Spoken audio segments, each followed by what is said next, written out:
Vous allez bien savoir. Oui, bonjour Lionel. Bonjour à toutes les personnes qui m'ont rejoint dans Zoom. Merci à toutes les personnes qui se connectent à partir de Facebook. Je vais demander à Brenda de vérifier sur mon profil Facebook si tout va bien. S'il y a des questions pour moi pendant le live, s'il te plaît, me le signaler, je te prie. Alors, nous allons tout de suite commencer. Nous avons un live un tout petit peu particulier aujourd'hui. Bonjour Karel. Bonjour. Bonjour à tous. S'il vous plaît, accueillez les personnes qui nous rejoignent. Je vous en prie. Si vous êtes capable, accueillez les personnes qui nous rejoignent. Je mets quelques personnes co-host pour faciliter le tout.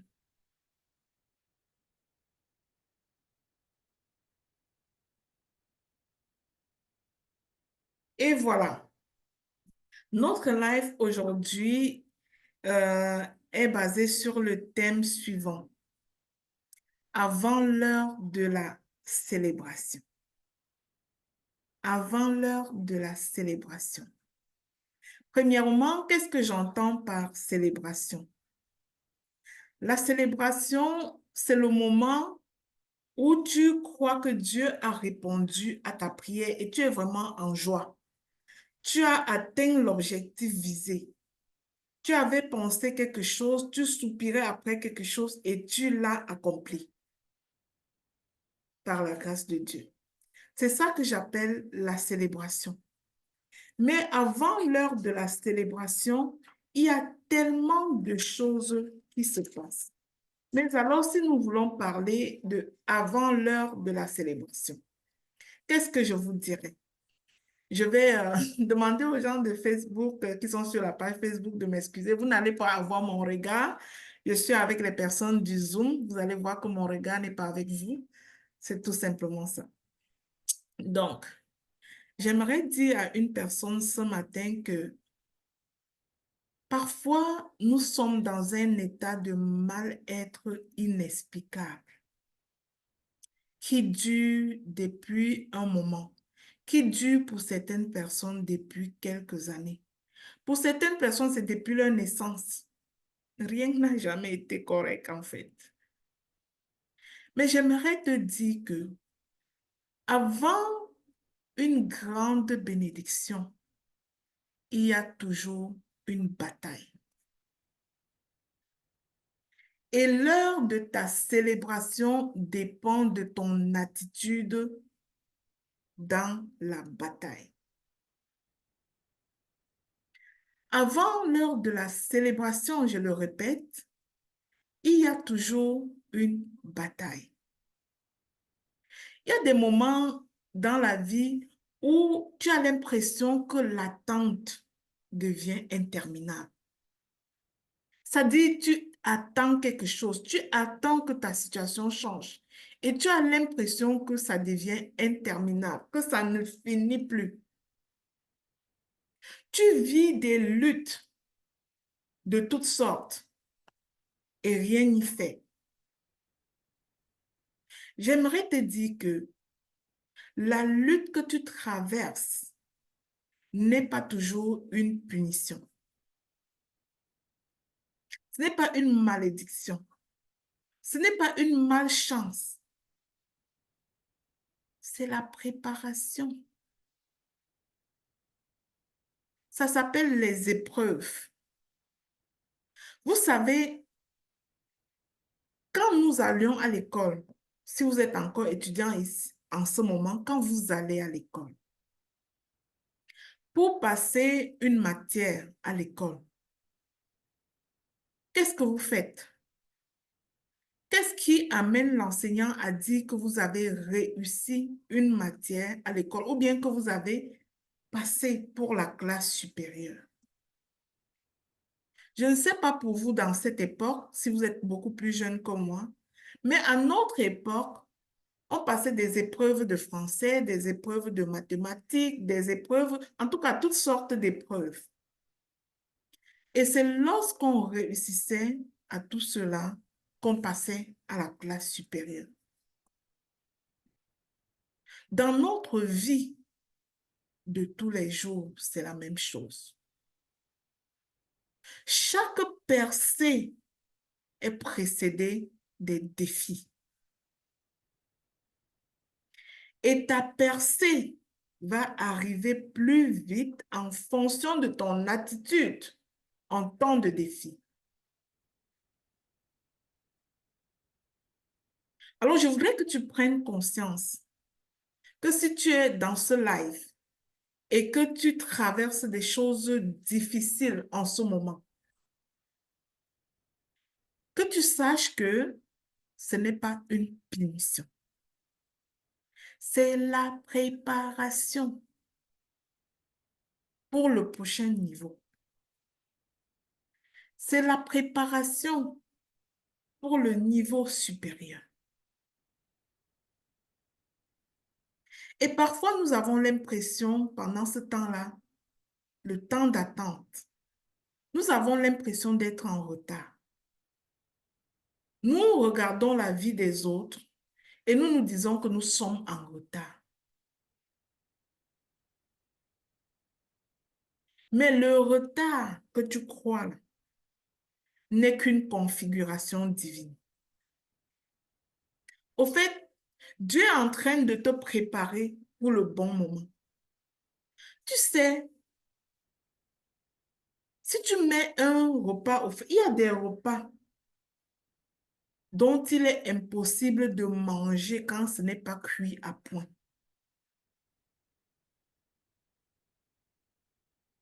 Mets ton poisson à la braise et n'attends pas que ce soit cuit, ce ne sera pas mangeable. Il y a des attentes nécessaires dans la vie. Et parfois, à nous, ça peut être long. Mais c'est une configuration divine. La bataille qui te fait douter est la même qui te prépare pour la célébration.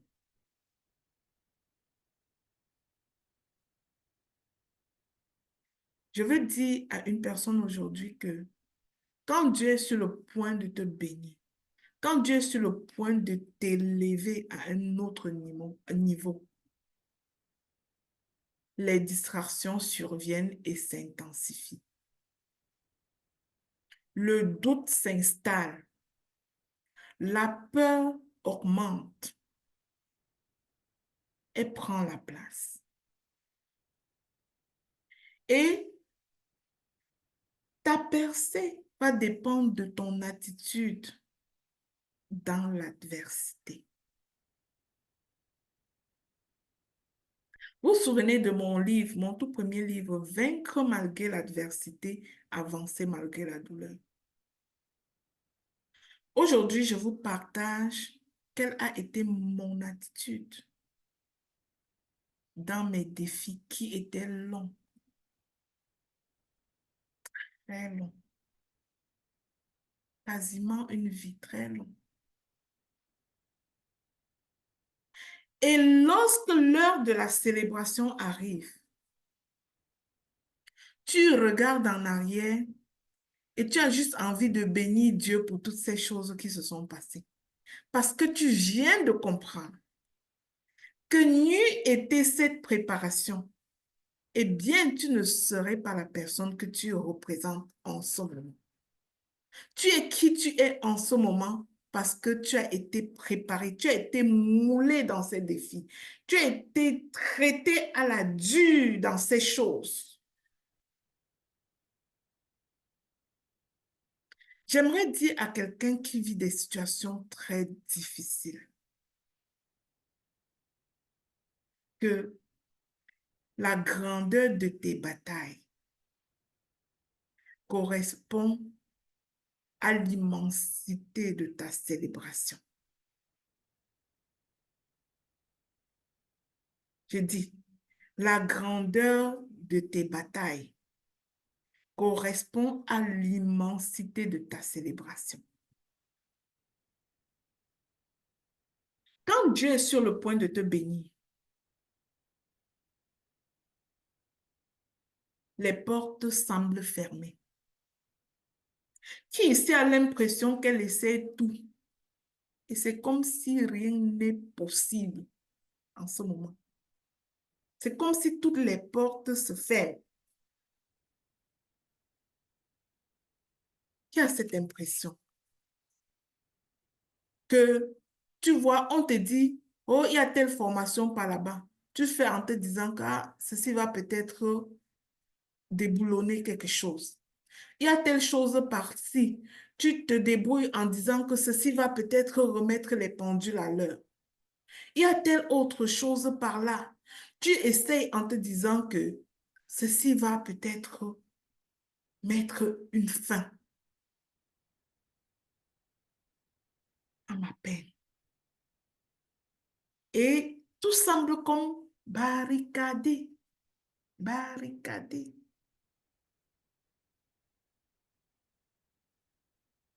Tu sais, parfois, ce sont des stratagèmes de l'opposition.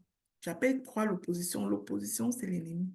Ce sont des stratagèmes de l'opposition pour que tu capitules, pour que tu dises que ce Dieu-là ne t'aide pas, pour que tu dis qu'il n'existe même pas, pour que tu dis que s'il existait, pourquoi il ne t'écoute pas? Je t'assure, c'est ce que j'ai vécu. Je vous ai souvent raconté que un jour, j'étais allée, quand je vous parle comme ça des histoires de peut-être j'étais en cinquième. Donc, je parle des histoires où j'étais très, très jeune. J'étais allée rencontrer le prêtre, lui demander que, vous dites que Dieu écoute les prières? Le prêtre m'a dit que oui, il écoute les prières. Il dit que, et pourquoi il n'écoute pas les miennes? Pourquoi il n'écoute pas les miennes? Je vous ai souvent raconté ça. Pourquoi? Parce que parfois, c'est dur et tu crois que toutes les portes sont fermées juste pour toi. Mais j'aimerais te dire par expérience que lorsque les portes semblent barricadées, cela est un signe que tu es appelé à la grandeur. Cela est un signe que tu vas à un niveau supérieur. Cela est un signe que Dieu travaille dans le silence. Il est sur ton cas.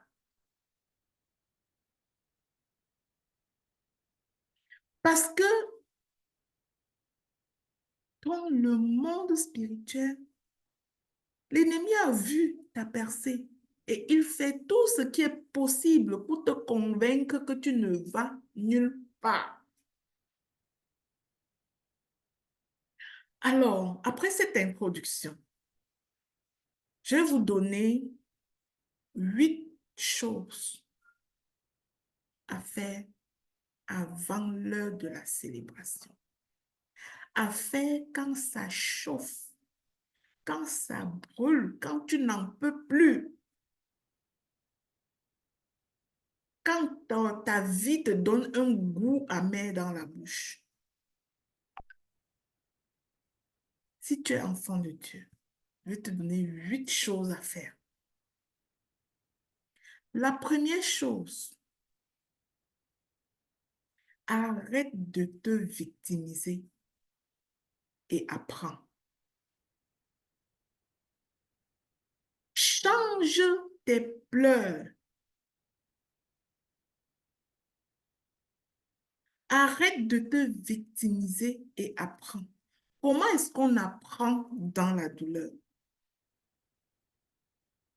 Moi, ce qui s'était passé pour moi, c'est que j'ai appris à demander à Dieu, qu'est-ce que tu veux que je comprenne au travers de ceci? Qu'est-ce que tu veux que j'apprenne au travers de ceci? puisqu'il s'agit d'une épreuve, à quelle classe veux-tu m'élever? Moi, je vais passer l'examen. Donc, arrête de te victimiser et apprends. Je te jure que il y a plus d'énergie à perdre lorsque tu te victimises, lorsque tu passes du temps à te lamenter. Et ça ne fait qu'empirer ta situation. La victimisation te maintient au désert plus longtemps et retarde ta célébration. Parce que tu n'as pas appris la leçon pour laquelle cette chose-là est venue. Tu n'as passé ton temps qu'à pleurer. Pleurer comme un bébé là-là. Oui, c'est vrai que c'est douloureux. Parlons peu, parlons vrai. Parfois, ce que nous traversons est vraiment douloureux. Mais dis-moi, quand tu pleures trop, tu cales sur les pleurs, est-ce que ça change? C'est de ça qu'il s'agit. La seule façon de te donner la chance de voir une porte de sortie, c'est de commencer à apprendre les leçons de ce que tu es en train de vivre.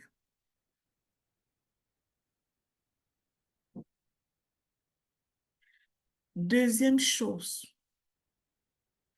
pardonne et voyage léger. Pardonne et voyage léger. Vous savez, lorsqu'on parle d'opposition, de situations difficiles, des circonstances accablantes, on parle par exemple des situations où les gens te rejettent, des situations où les gens, peut-être même des vols d'argent, des détournements de ton argent, des pertes de marchandises, des gens qui prennent un crédit et ne payent jamais, toutes sortes d'affaires qui viennent t'accabler pour te faire désespérer. Du rejet, des fausses accusations, toutes ces affaires-là. Et tu es d'accord avec moi que lorsqu'il s'agit de ces types de choses, il y a toujours la main d'un être humain qui est utilisée pour t'accabler. Quand on dit que tu ressens le rejet, c'est un être humain qui t'a rejeté. Quand tu es accusé faussement, c'est un être humain qui t'a accusé faussement.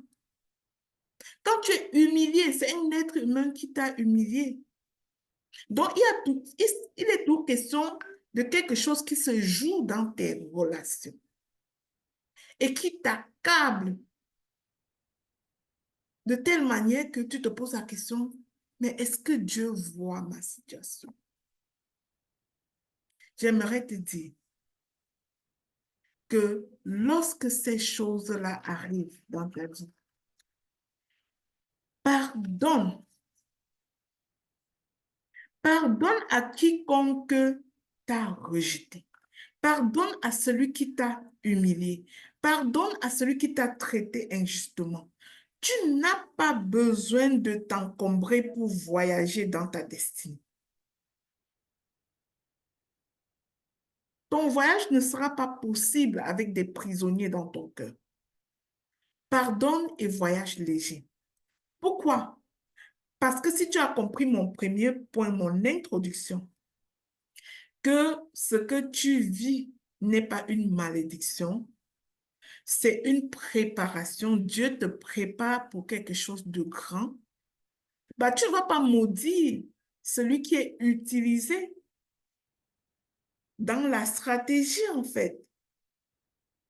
Quand on parle de connexion divine, souvenez-vous, les connexions divines, là, ce n'est pas seulement quelqu'un qui te bénit, hein.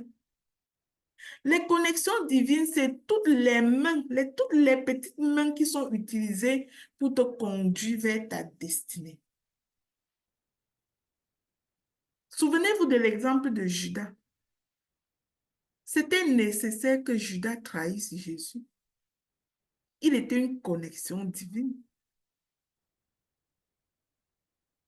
C'était nécessaire qu'il trahisse Jésus pour que toi et moi, aujourd'hui, on ait le salut. Donc, la personne qui te fait ressentir ce que tu ressens, ce qui t'accable en ce moment, n'est pas nécessairement ton ennemi. C'est la main qui est utilisée dans la voie de ta destinée pour te faire passer à un autre état.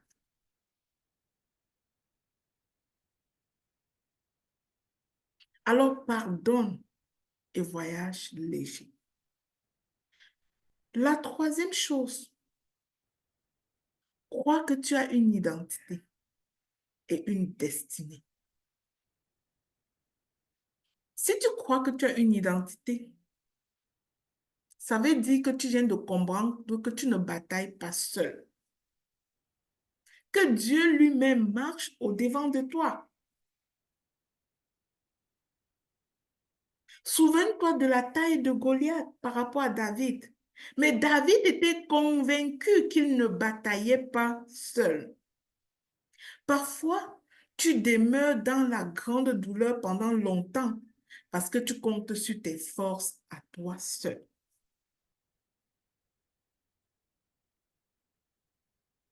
Alors, crois que tu as une identité, que tu es le fils de Dieu et tu as des privilèges qui viennent avec et que tu as une destinée.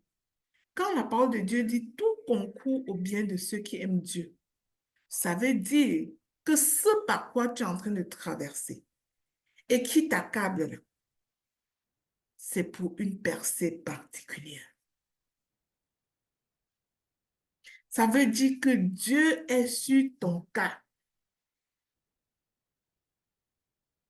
Alors ne cède pas au stratagème de l'opposition, à tomber dans les plaintes, dans la victimisation, dans le manque de pardon. Sois plus sage que ça. Tu as une grande destinée. La quatrième chose, déconstruis les pensées nuisibles. Ne prends pas les choses personnelles. J'aimerais te révéler que la limite de ton avancée, c'est le type de pensée que tu as. Détruis les pensées nuisibles, déclare les pensées positives, déclare les promesses de Dieu sur ta vie. Détruis les pensées nuisibles par le pouvoir de la proclamation. Et la proclamation ne se base pas sur ce que tu vois. Tu proclames sur ce que tu veux voir. Tu appelles à réalité ce que tu ne vois pas. Ce qui me conduit à mon cinquième point, à mon quatrième point, ou c'est le cinquième, oui, je crois que c'est le cinquième. Célèbre Dieu dans la douleur. Ça, ce n'est pas facile, hein. C'est-à-dire, tu es peut-être couché malade en ce moment. Tu sens que tu as mal partout, partout. Et là, moi, je suis devant toi et te dis, célèbre Dieu dans la douleur. Ça n'a pas l'air facile, n'est-ce pas? Je suis d'accord avec toi. Mais j'aimerais te dire que quand tu vas célébrer Dieu dans la douleur, c'est là que la percée va vraiment arriver. Tu sais, on célèbre Dieu dans la douleur parce qu'on a foi en Dieu, parce qu'on a confiance en Dieu. Et beaucoup de personnes affirment leur foi quand tout va bien. C'est trop facile de dire que j'aime Dieu, de dire que oh, Dieu est bon quand tout va bien dans ta vie. Quand tu mets ta marchandise et on achète, quand tu es en santé, quand tes enfants ne sont pas malades, quand tout va bien dans ta vie, c'est trop facile d'affirmer à quel point tu aimes Dieu et à quel point il fait des choses extraordinaires avec toi. Mais j'aimerais te dire que le vrai test de foi, c'est en temps de souffrance. C'est pour ça que j'avais écrit le livre Vaincre, le livre 101 proclamations pour passer de la souffrance à l'audace avec Dieu. Ce livre-là que j'ai mis gratuitement sur un lien audio pour tout le monde. Si tu ne l'as jamais écouté, demande et on peut te le donner. Le vrai test de foi, c'est lorsque ça va mal. C'est lorsque tu as cherché les fruits des entrailles pendant tellement d'années qu'on t'a insulté de tous les mots, qu'on t'a traité de tous les mots. C'est là le vrai test de la foi. C'est à ce moment-là que Dieu veut que tu le célèbres, que tu continues à montrer que tu lui fais confiance. Parce que parfois, il y en a d'entre nous que tant que ça n'a pas pourri jusqu'à sentir, il ne va pas reconnaître la main de Dieu. Il va frapper le poing sur la poitrine comme si elle est seulement forte pour faire ces choses.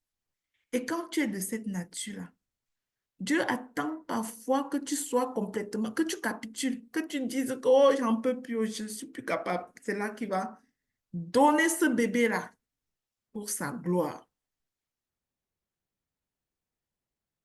Parfois, tu vas croupir dans la pauvreté jusqu'à essayer toutes sortes de choses, barricader, jusqu'à ce qu'en toi-même, tu sois capable de célébrer Dieu dans la condition de manque. Et quand tu le célébreras dans le manque, il t'apportera la bénédiction. L'heure de célébration arrivera. Parfois, il y a des gens d'entre nous qui ne sont pas encore à l'heure de célébration parce qu'elles ne sont pas capables de célébrer Dieu dans la tempête.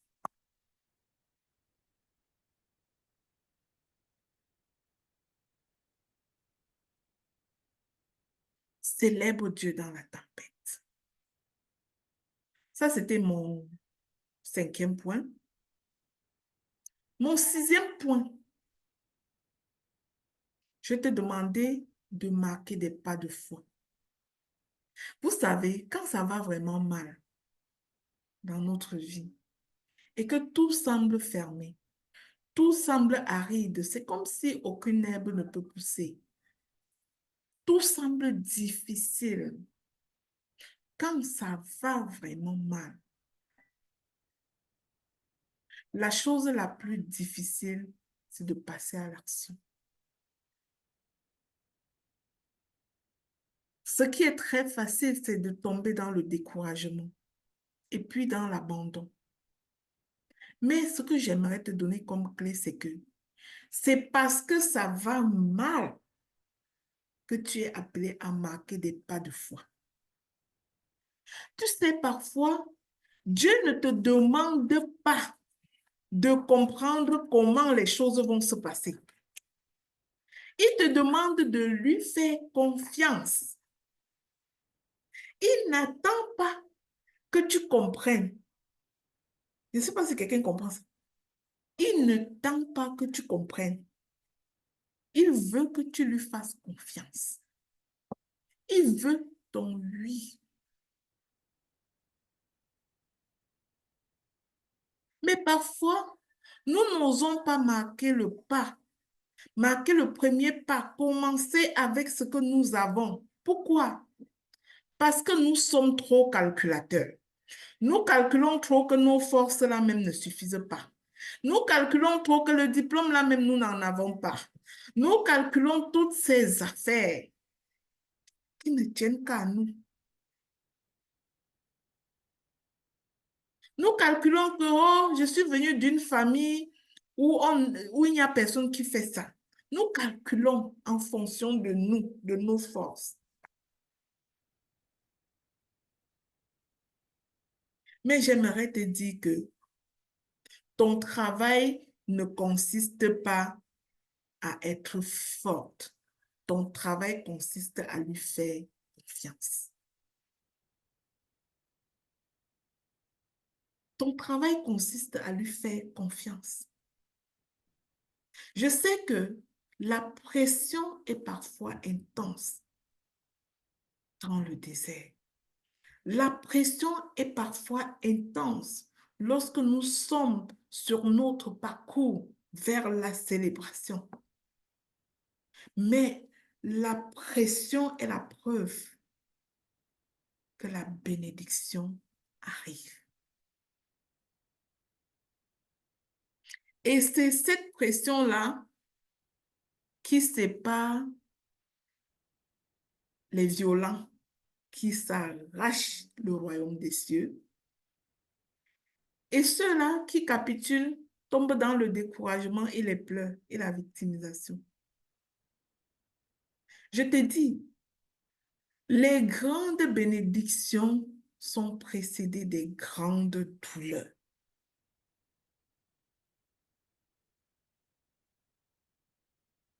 Et quand ça arrive, ce n'est pas le moment de te décourager. Ce n'est pas le moment. Non. Je t'ai dit, première chose, arrête de te victimiser et apprends. Tire les leçons de ce qui se passe. Deuxième chose, pardonne ceux qui sont impliqués dans ce qui t'accable. Pardonne à toutes ces personnes et voyage vraiment léger. Troisième chose, crois que tu as une identité et une destinée et que par conséquent, tu ne combats pas seul. Il y a un Dieu. Tu as un Dieu. Cinquième chose, déconstruis toute pensée limitante. Toute pensée qui te dit que ce n'est pas pour toi, que c'est fait pour les autres. Déconstruis toutes ces pensées. Avec quoi? Avec le pouvoir de la parole, de la proclamation.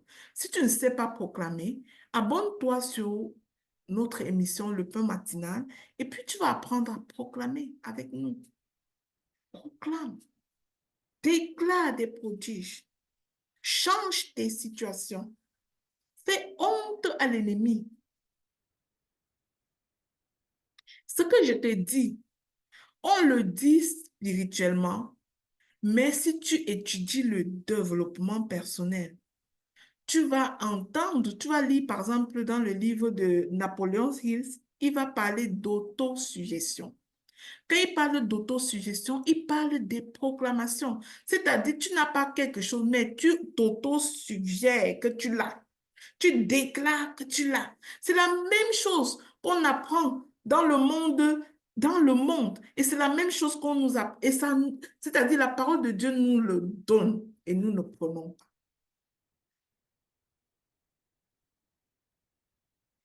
Éclare jusqu'à ce que la pensée négative te quitte.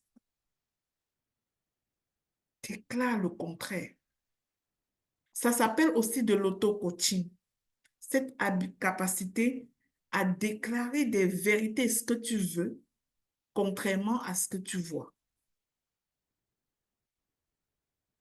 L'autre chose que je vous ai dit, c'est de célébrer Dieu dans la douleur. Développer la capacité à célébrer Dieu dans la douleur.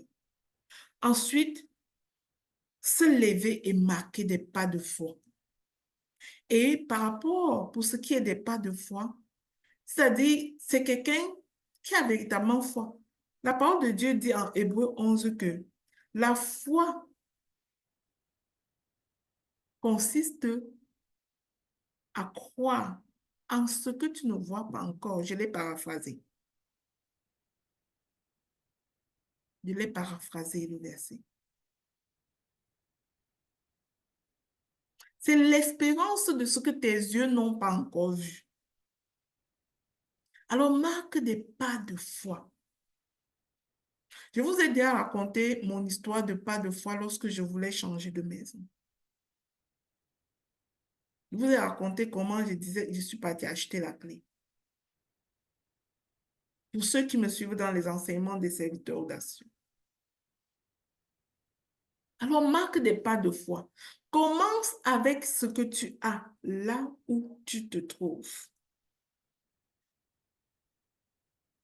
Vois grand, mais commence avec ce que tu as. Alors que tu seras en train de préparer un sachet de croquettes, voit une multinationale, une chaîne de production des gâteries qui sont vendues dans tous les magasins. Ce n'est que ça que tu vas voir alors que tu es dans ta cuisine en train d'en s'acheter à la main. Mais c'est ça que tu vois. Et déclare que ça jusqu'à ce que ça arrive.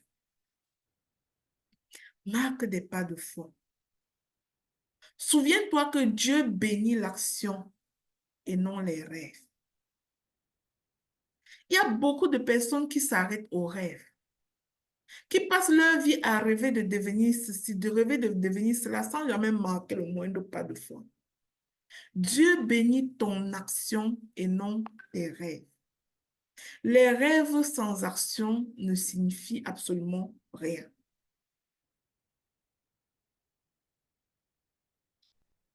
La sixième chose que j'ai pour vous aujourd'hui, c'est la pratique de la gratitude. Je dis à quelqu'un que, quelle que soit la douleur par laquelle tu traverses en ce moment, c'est peut-être très douloureux, mais il y a des bonnes choses dans ta vie. Exemple, qui s'est déjà blessé à la cuisine? Moi, j'ai réalisé que un jour, je m'étais blessée à la cuisine. Je m'étais blessée au doigt, au petit doigt. Et tellement ce petit doigt-là me faisait mal que j'avais l'impression que tout mon corps me faisait mal. C'est-à-dire, je ne sentais que ce doigt. On dirait même que même mon cœur était allé se loger sur ce doigt. Je sentais le battement de mon cœur que sur le doigt-là. On dirait que tout ce petit doigt-là avait mobilisé tout mon corps. C'est-à-dire, quand on met la main comme ça, on sent le battement de son cœur. Mais moi, je pouvais sentir ça sur mon petit doigt sans même mettre la main. Donc, c'est-à-dire, je sentais vraiment comment ça tape. Mais je comprends effectivement que c'est la circulation sanguine qui est en train de jouer là-bas parce qu'une veine est éprouvée, ça, je comprends. Mais ça s'apparente à ton cœur qui bat à un endroit inapproprié tellement toute ton énergie est concentrée sur cet endroit-là où il y a la douleur. J'aimerais te dire, par analogie à cette métaphore, que parfois, la douleur qui t'accable n'est qu'une infime partie de tout ce qui se passe dans ta vie. Il y a bien de bonnes choses dans ta vie. Un jour, à la clinique, j'ai reçu un monsieur de 78 ans. Il venait de perdre sa femme. Et il me disait que il avait eu une vie de couple paisible pendant 52 ans avec sa femme. Il disait que à cause du décès de sa femme, tout va mal. Rien ne va. Il veut juste en découdre avec sa vie. Il n'y a plus rien qui ait du sens. Il n'y a rien de positif dans sa vie. Rien ne fonctionne en lui. Je ne savais vraiment pas comment m'y prendre avec ce papa-là. Et à un moment donné, je l'écoutais en silence. Il se battait contre lui-même. Il était en colère face à ce qui lui arrivait. Et j'ai dit à ce papa, est-ce que vous m'entendez quand je vous parle? Il a dit, ah oui, oui, je vous entends, je vous entends, je vous entends. Il dit, waouh. Contrairement à ce qu'on se disait tantôt, au moins vos oreilles fonctionnent. Parce que tantôt, on en était arrivé à rien ne fonctionne plus. Tout est dysfonctionnel sur vous. Rien, au moins vos oreilles fonctionnent. Et cette phrase a arraché le sourire à ce père. Et cette phrase et ce sourire-là a ouvert une petite porte pour que j'explore avec lui toutes ces belles choses qu'il y a dans sa vie malgré le décès de sa femme.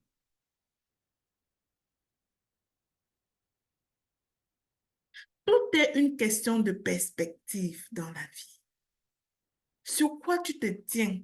La victimisation ou l'espoir qu'un Dieu qui t'a créé t'amène quelque part?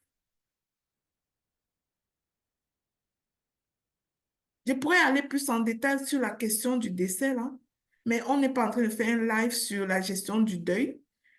J'aurais pu décortiquer un peu, vous amener à laisser aller ce qui est douloureux, en fait.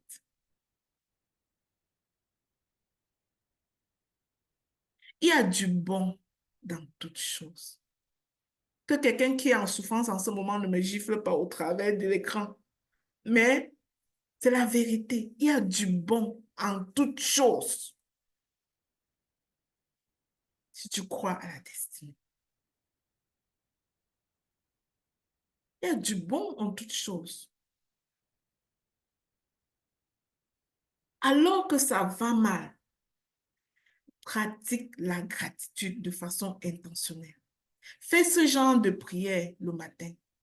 Seigneur, je te remercie pour, je te remercie pour, je te remercie pour. C'est-à-dire, prends même un cahier, prends un carnet de gratitude, comme le mien que j'ai ici dans mon bureau.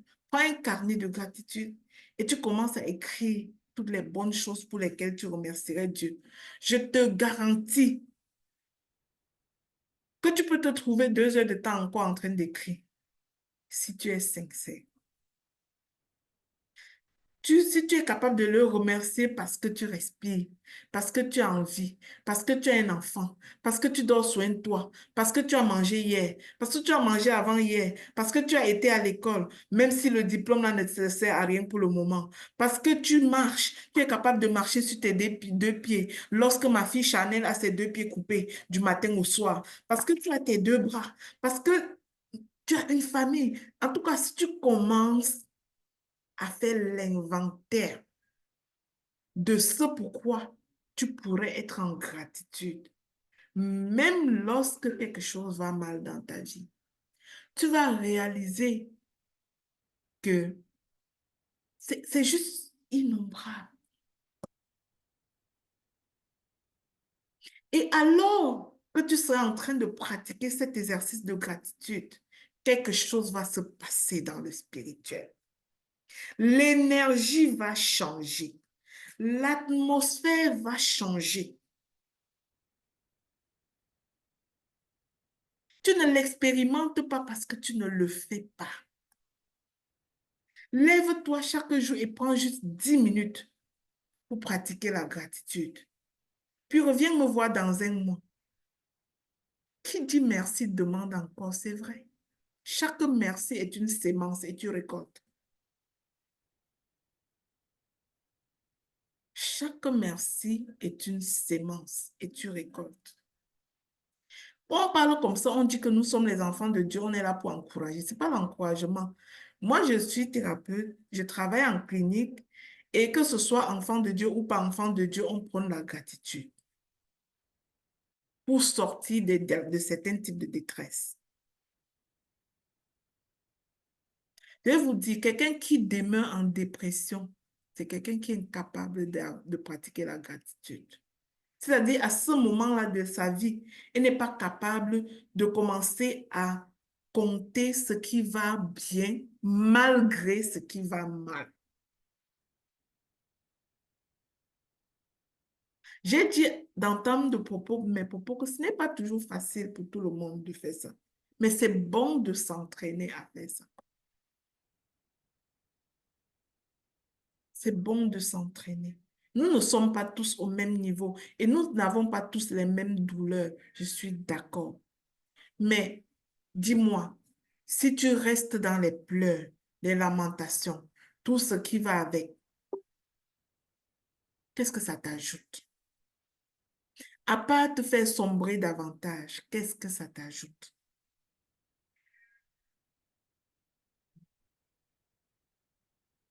Pratique donc la gratitude. Fais de la gratitude un style de vie. Ne reste pas seulement sur la gratitude qui consiste à remercier pour ce que tu as déjà eu. Va plus loin.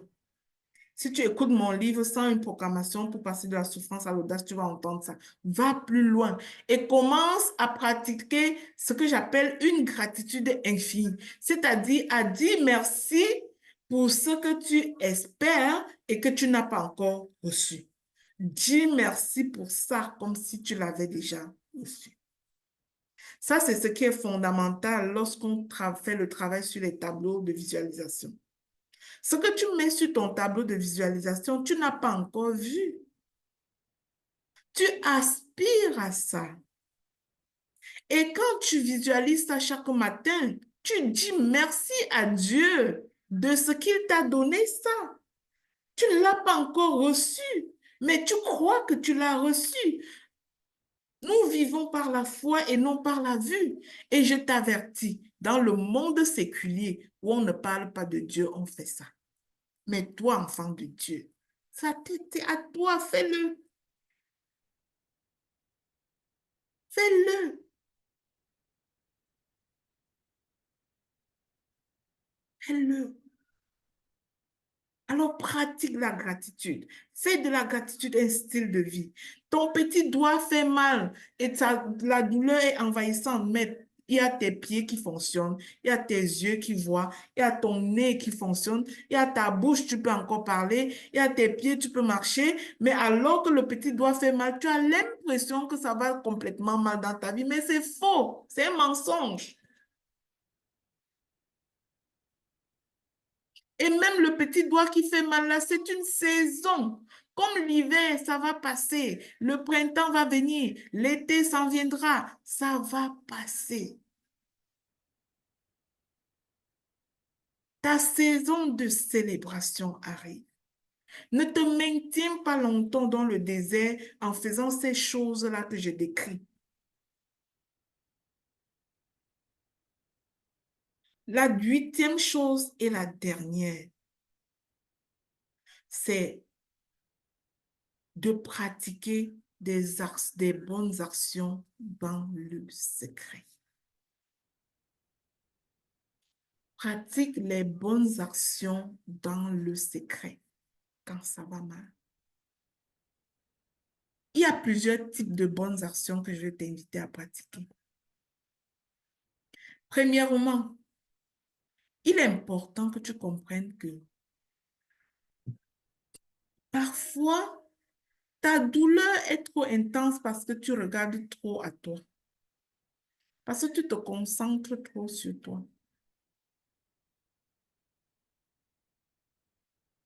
Apprends parfois à t'oublier et à aider. Alors que tu serais en train d'aider quelqu'un, d'encourager quelqu'un d'autre, tu vas oublier ta douleur et même Dieu va te secourir parce que tu te rends utile.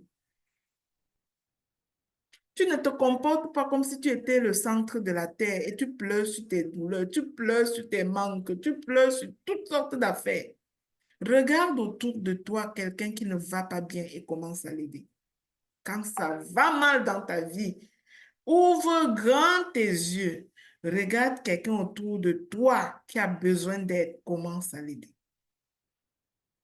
Commence à l'aider pour envoyer un message à l'ennemi. Que même si tu me fais mal, je ne t'écoute pas, j'ignore le mal là et j'avance. Il va capituler. Il va voir que tu n'as plus son temps. Tu ne donnes plus de l'attention à la douleur là. Tu ne lui donnes plus aucune attention. Il va capituler de ta vie.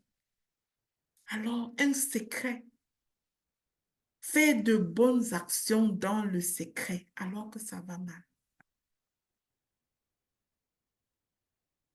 Une autre chose qui va te permettre de sortir du désert pour aller à l'heure de ta célébration, c'est les connexions divines. Mais tu ne peux pas découvrir les connexions divines quand tu es cloîtré dans ta maison en train de pleurer sur tes souffrances. Tu trouveras les connexions divines alors que tu seras debout, en train de faire des choses, en train d'aider, en train de rendre un petit service par-ci, en train de rendre un petit service par-là. Je vous ai raconté hier l'histoire d'un homme qui a tellement prié pour un emploi, qui a passé longtemps sans trouver l'emploi, puis un jour, il était convoqué à une entrevue. En passant au métro, il y a une dame qui avait échappé ses documents. Tout le monde passait. Tout le monde passait. Ce monsieur-là s'est accroupi. Il a aidé la dame à ramasser la pile de ses papiers. Ceux qui ont suivi mon live hier, je vous ai d'abord raconté ça hier. Ramasser la pile de ses papiers. Mais ça faisait longtemps qu'il cherchait le travail. Et il n'avait jamais pu avoir le travail. Mais arrivé en salle d'entrevue, là où il devait avoir les entretiens d'embauche, chose curieuse, le jeune homme réalise que la femme qui fait les entretiens d'embauche, c'est cette femme-là qui avait échappé ses papiers au métro et qui demandait de l'aide et c'est juste lui qui l'a aidé. Et l'entretien était fait parce qu'on voulait un seul poste. Cette dame-là, une histoire vraie, on raconte que il est arrivé dans la salle, elle est arrivée dans la salle, elle a aussi remarqué que ce gars-là était là. Puis elle a dit à ce gars-là, sans avoir fait l'entrevue d'autres personnes, elle a dit à ce gars-là que toi, tu as l'emploi, tu as passé ton entrevue au métro. Parfois, les bonnes actions qu'on fait dans le secret, la team,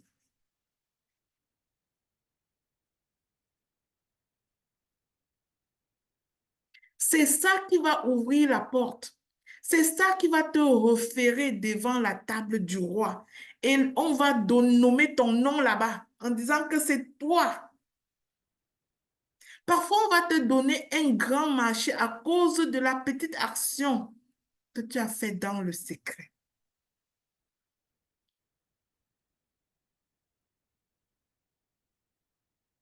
Moi, j'ai souvent raconté une histoire vraie, c'est que un jour, Docteur Dorian et moi, nous avons écrit dans le secret 2 livres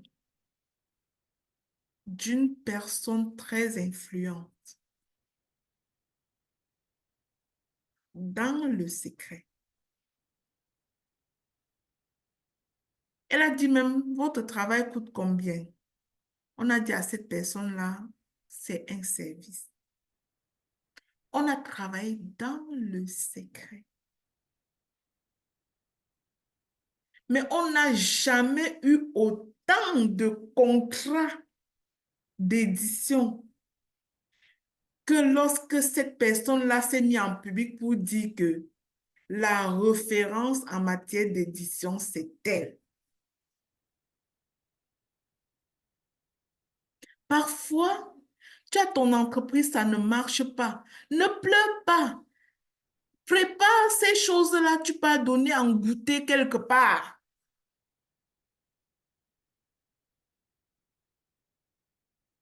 Tu ne sais pas ce qui va ouvrir la porte. C'est une petite action dans le secret, quelque part. Et parfois, nous sommes tellement en train de pleurer sur notre situation qu'on ne fait pas ce genre de choses. Ou bien qu'on a manque de sagesse pour faire ce genre de choses. Alors, tout ce que je t'ai raconté aujourd'hui, c'est ce que tu dois faire alors que ça va mal, avant la célébration. Tu dois faire ces choses avant ta percée. Tu dois faire ces choses avant le palais. Avant d'arriver au palais, Joseph a fait la prison. Il a été vendu. Il a fait la prison. Il a été tenté. Il a été éprouvé. Quand ça chauffe, souviens-toi que l'or n'arrive pas à la vitrine sans être éprouvé dans le feu. Nous aimons les bijoux, nous. Ça ne brille pas comme ça quand on creuse l'or, hein. Ça, on l'éprouve dans le feu. Ça arrive à la vitrine seulement lorsque ça a été éprouvé dans le feu. Alors, avant chaque grande bénédiction, il y a une bataille. Je viens de te donner tes armes pour gagner cette bataille. Que Dieu te bénisse.